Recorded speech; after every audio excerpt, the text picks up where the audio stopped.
তো এইভাবে দীর্ঘ সময় যখন চলে আসছে, আদম আলাইহিস সালাম দুনিয়া থেকে বিদায় নিয়ে চলে গেছেন, নূহ আলাইহিস সালাম পর্যন্ত, নূহ আলাইহিস সালাম দুনিয়াতে আসা পর্যন্ত দীর্ঘ 600 বছর পার হয়ে গেছে। দীর্ঘ 600 বছর যখন পার হয়েছে, এরপরে নূহ আলাইহিস সালাম আবার এই দুনিয়াতে আগমন করেছেন। দুনিয়াতে আগমন করার পরে তিনি উম্মতকে, ওই যে যারা গুমরা হয়ে গেছে, পথভ্রষ্ট হয়ে গেছে, মূর্তি পূজায় লিপ্ত হয়েছে, আল্লাহ সবচাইতে যেই জিনিসকে ঘৃণা করেন ওই কাজে লিপ্ত হয়েছে, তখন আল্লাহ পাক রব্বুল আলামিন নূহ আলাইহিস সালামকে দাওয়াতি কাজের জন্য ইব্রাহিম, আদম আলাইহিস সালামের পরে সর্বপ্রথম পয়গম্বর হিসেবে তাকে পাঠাইছেন। হে নূহ, তুমি যে দুনিয়াতে কালিমার দাওয়াত দাও, আমার বান্দাদেরকে এক আল্লাহর দাওয়াত দাও, তারা যেন ঈমানওয়ালা হয়ে যায়, তারা যেন ঈমান আনে।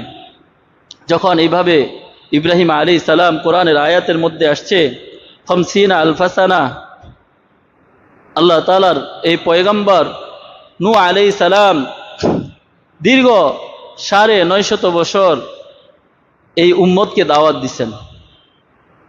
যখন এইভাবে দাওয়াতি কাজ করছেন, পুরা তার এই জামানায় 40 জন শুধু ঈমানদার হয়েছে, আর বাকি কেউ ঈমান আনে নাই।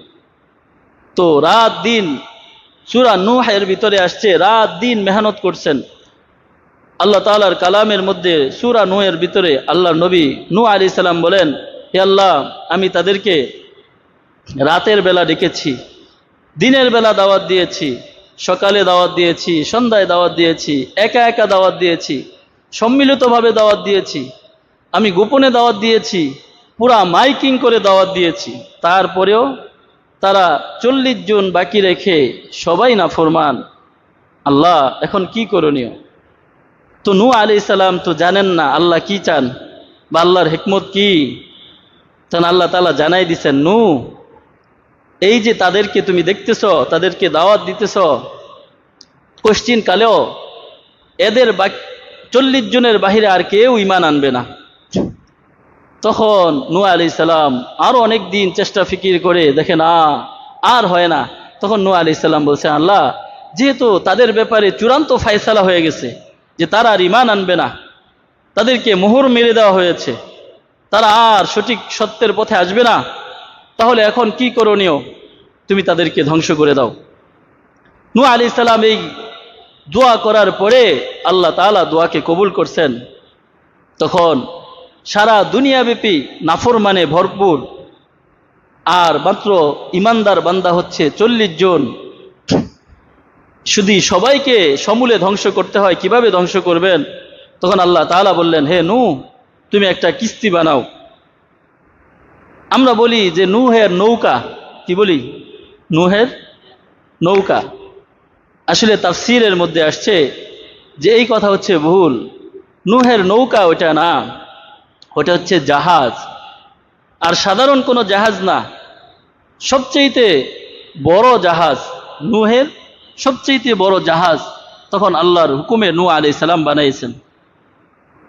নূহ আলাইহিস সালাম যখন ওই জাহাজ নির্মাণ করছেন, তখন এই ঈমানদার 40 জনকে ওই জাহাজের ভিতরে স্থান দিছেন, আর সমস্ত সৃষ্টি থেকে এক জোড়া করে তুলে নিছেন। আর যত বান্দারা ছিল, নাফরমান বান্দারা, আর যত সৃষ্টি ছিল, তখন নূহ আলাইহিস সালামের প্লাবনে সব ধ্বংস হয়ে গেছে। তখন নূহ আলাইহিস সালামের সন্তানদের মধ্যে 3 জন সন্তান ছিল, তারা ঈমানদার, হাম, সাম, ইয়াফিস। তারা এই 3 জনও আল্লাহর নবীর এই কিস্তিতে, জাহাজের মধ্যে অবতরণ করেছেন। তো আল্লাহ তাআলা যখন এই প্লাবন প্রবাহিত হয়েছে, তখন দুনিয়া সমূলে ধ্বংস হয়ে গিয়েছিল। আল্লাহ তাআলা পুরা দুনিয়াকে তছনছ করে দিয়েছেন। দুনিয়া যখন তছনছ হয়ে গেছে, তখন তাদের মাধ্যমে, তাদের সন্তানদের মাধ্যমে, নূহ আলাইহিস সালামের সন্তানদের মাধ্যমে আবার আবাদ শুরু হয়েছে।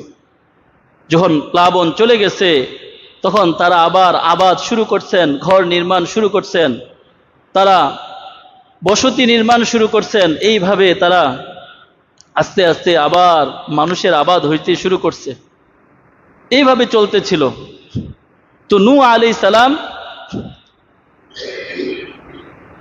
আলাইহিস সালাম যখন দুনিয়া থেকে চলে গেছেন, এই যাওয়ার পরে যখন এরকম প্লাবন হয়েছিল, ওই প্লাবনের সময় আল্লাহ তাআলা ওই যে কাবা ঘর নির্মাণ করেছিলেন সর্বপ্রথম ফেরেশতাদের মাধ্যমে, মনে আছে? সর্বপ্রথম ফেরেশতাদের মাধ্যমে নির্মাণ করেছেন। এরপরে দীর্ঘ সময় পর্যন্ত ওই কাবা ঘর অনাবাদ থাকার কারণে ওই কাবা ঘর ধ্বংস হয়ে গিয়েছিল। এরপরে আল্লাহ তাআলা আবার আদম আলাইহিস সালামকে এই কাবা ঘর নির্মাণ করার জন্য আদেশ করেছেন। আবার আদম আলাইহিস সালাম কাবা ঘরকে নির্মাণ করেছেন। ওই কাবা ঘর আবার নূহ আলাইহিস সালামের প্লাবনে ধ্বংস হয়ে গেছে। তখন এইভাবে যখন চলতেছিল, তখন ইব্রাহিম আলাইহিস সালাম দুনিয়াতে আগমন করেন। ইব্রাহিম আলাইহিস সালাম যখন দুনিয়াতে আগমন করেন, তখন তার দেশ ছিল বাবেল। ওই বাবেল শহরে তিনি যখন অবস্থান করেন, তখন লম্বা ঘটনা, ওই নমরুদের সাথে তার বিভিন্ন পরীক্ষা নিরীক্ষা হয়, বিভিন্ন মোনাজারা হয়, তর্ক বিতর্ক হয়। যতবার তর্ক বিতর্ক হয়েছে, ইব্রাহিম আলাইহিস সালাম নমরুদের সাথে বিজয় লাভ করেছেন। এটার থেকে একটা শিক্ষা হলো, দুনিয়াতে যত জালেম আছে, দুনিয়াতে যত অপরাধী আছে, অন্যায়কারী আছে, তাদের সামনে হক প্রথম পর্বে যতটাই দুর্বল থাকুক, হক যতটাই নিচু মাথা করে চলুক, হক যতটাই তার দুর্বলতা প্রকাশ করুক, কিন্তু চূড়ান্ত বিজয় হচ্ছে হকের পক্ষের, আর বাতিলের চূড়ান্ত হচ্ছে তাদের লাঞ্ছিত এবং পরাজয়ের। ঠিক কিনা? এটা ইতিহাসের একেবারে সূচনা লগ্ন থেকে আজও পর্যন্ত একই অবস্থা চলে আসছে। ঠিক কিনা? আমার অনেক জ্বর, বৈশা থাকতেও কষ্ট হইতেছে, পুরা শরীর অনেক ব্যথা করতেছে, মাথা মনে হচ্ছে ছিঁড়ে যাচ্ছে। তারপরও জুমার নামাজে এসে পড়ছি। তো এই জন্য মানুষকে, আমরা যারা মুমিন আছি, তাদেরকে, মুমিন বান্দার কখনো এই চিন্তা চেতনা, এই বিশ্বাসে তার উপনীত হওয়া সমুচীন না যে সে বাতিলের পক্ষ নেবে। সেটা হোক ছোট্ট বাতিল, একেবারে ক্ষীণ বাতিল, সে অন্যায়ের পক্ষ নেবে, এটা কখনো তার জন্য সমুচীন নয়। কারণ যেই বাতিলের পক্ষ নেবে, যেই অন্যায়ের পক্ষে যেয়ে দাঁড়াইবে, অন্যায় কাজ করবে, সে চূড়ান্ত পর্যায়ে লাঞ্ছিত হবে। ঠিক কিনা? কথা বলেন ঠিক কিনা? দুনিয়াতে এটা আল্লাহ তাআলা বহুভাবে বান্দাদেরকে এই দৃষ্টান্ত উপহার দিয়েছেন। যখন ইব্রাহিম আলাইহিস সালাম নমরুদকে বললেন, হে নমরুদ, তোমরা এক আল্লাহর ইবাদত করো, তোমরা যে মূর্তি পূজা করো, এই মূর্তির সামনে যখন তোমরা খাবার রাখো, তখন সে নিজে তো খাইতে পারে না, এই খাবারের মধ্যে যে মাছি মশা বসে, এই মাছি মশা পর্যন্ত সে তাড়াইতে পারে না। ঠিক কিনা? মাছি মশা তাড়াইতে পারে না। তাহলে তুমি নিজেরাই কি করো? এইভাবে তোমরা নিজেরা মূর্তি বানাইয়া এগুলাকে খোদা হিসেবে সেজদা করো, এগুলোর সামনে মাথা নত করো, এর চাইতে বোকামি আর কি হইতে পারে? তখন মুসা আলাইহিস সালাম বলছেন, এগুলা তো সত্য খোদা না। তখন এক পর্যায়ে ওই নমরুদ সে বলতে শুরু করছে, আনা রব্বুকুমুল আলা, আমি হচ্ছি সবচাইতে বড় খোদা, আমার চাইতে বড় খোদা নাই। যখন এই কথা বলছে, তখন ইব্রাহিম আলাইহিস সালাম বললেন, না, তুমি কিভাবে খোদা হইলা? খোদার মধ্যে তো অনেক গুণ থাকবে, সৃষ্টিকর্তা যিনি হবেন তার মধ্যে অনেক গুণ আছে, যেই গুণ তোমার মধ্যে নাই। তখন বহাসের মধ্যে লিপ্ত হয়েছে, বলছে কি গুণ নাই, তুমি দু একটা বলো দেখি, আমার মধ্যে ওই গুণ নাই। তখন ইব্রাহিম আলাইহিস সালাম বলতেছে, আমার আল্লাহ মানুষকে সৃষ্টি করেন এবং মৃত্যু দান করেন।